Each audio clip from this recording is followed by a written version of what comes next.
Season 18 is nearly upon us, and with the new season, we got Arc 3.0 plus a whole host of Sandbox changes coming to Destiny 2.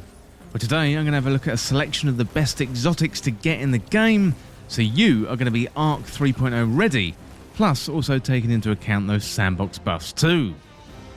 Well, if you're new around here or find this useful, don't forget to hit that subscribe button down below for all the latest Destiny 2 content, and turn on notifications by hitting that bell. And roughly 98% of viewers who watch This Week in Video Games aren't subscribed, so subscribe today and never miss an update.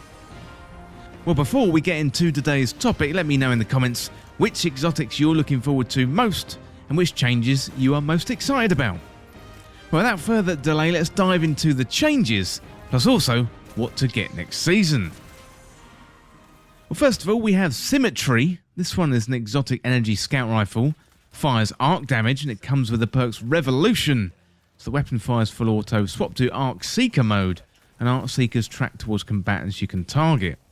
It's also got dynamic charge, so precision hits build up a dynamic charge, so swap into Arc Seeker mode, increases the damage and partially reloads the magazine based on the number of charges. So why should you use this in Season 18? Well, Bungie felt scouts could use a little bit of love in PvE. They increased the damage of all scouts versus minor enemies in PvE by 10%, and that changes in addition to the baseline damage buff given in the Solstice buff balance patch. So Symmetry is going to be great for Arc 3.0 builds, plus also taking into account those scout rifle buffs in PvE. Well, next up we got Thunderlord. This one is a classic. It's an exotic heavy machine gun. It delivers arc damage and it's got the perks Rain Havoc, so kills with the weapon generate lightning strikes from above, and Feeding Frenzy, so each rapid kill with a weapon progressively increases the reload speed for a short time. So why use this one in Season 18? Well, they've added Intrinsic Overload. So Thunderlord is going to be useful for Arc 3.0 builds, plus you've got Intrinsic Overload, and that's going to be really good in the Legend and the Master Lost sectors, and also in Nightfall content too. I imagine Thunderlord's going to get loads of use in Season 18. We're talking about sleeping giants. Next up, we got the Legend of Acreus.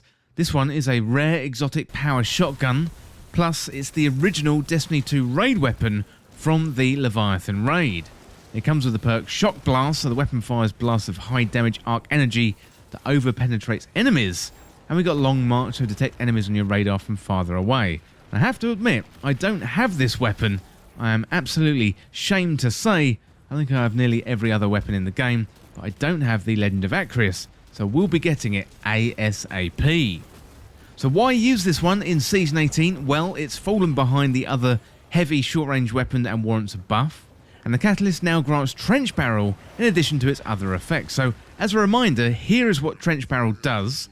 After a successful melee hit, the weapon gains increased damage, handling a reload speed for a short duration, or until 3 shots are fired.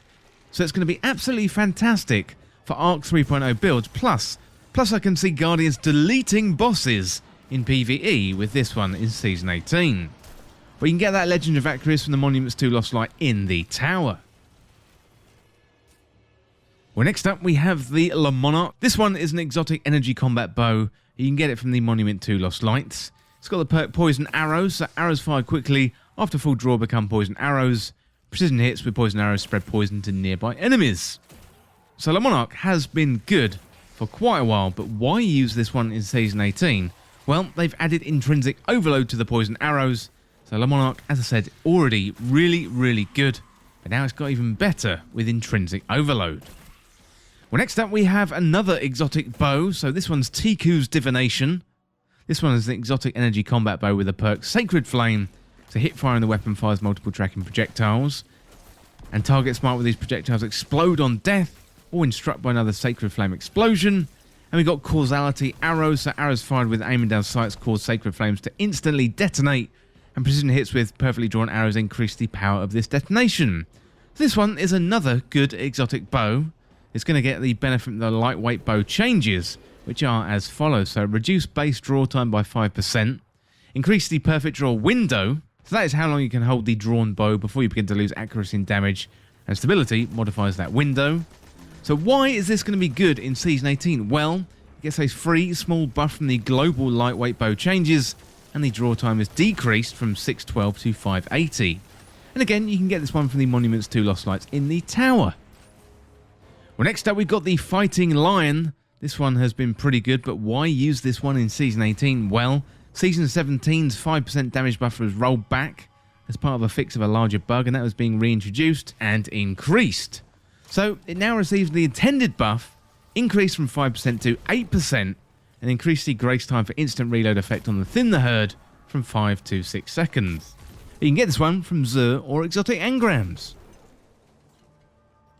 Well, next up we've got the Dead Man's Tail. So this one isn't necessarily a buff, and according to Merkleys in a recent twab, he said this isn't necessarily a buff, it is a sidestep.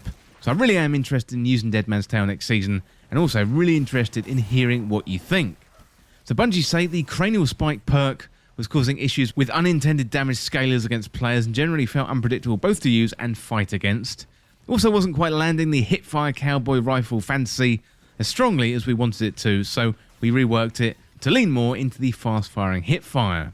Also changed Cranial Spike effects, so Cranial Spike no longer buffs damage versus players. Instead, it grants increased reload, aim assist, and range per stack.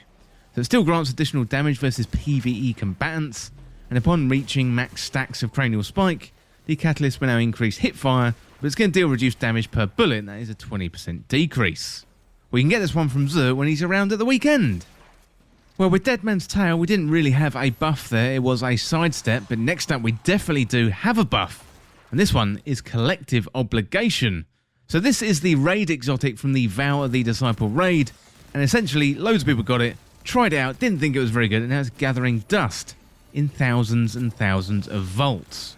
So why use this one in Season 18? Well, Bungie say they're aiming to make the exotic perks easier to activate and more effective in PvE. They've increased the Void Leech timer from 15 seconds in PvE activities. PvP remains at 10 seconds.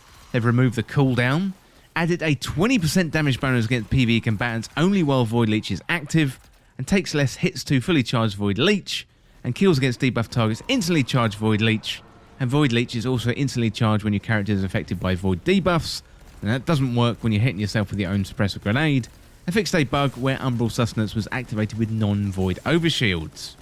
So you can get this one from the Vow of the Disciple raid as the exotic drop. Well, finally, we've got glaives with exotic armor, so rather than exotic weapons, this is all about exotic armor. So glaives are going to work with the exotic perks on various exotic armor pieces. First of all, the ACD Zero feedback fence for Titans, they are exotic gauntlets. This one comes with Fury Conductors, so melee hits build energy. Being struck by a melee attack reduces incoming damage and unleashes the energy in a devastating explosion. So now glaives are going to work with that.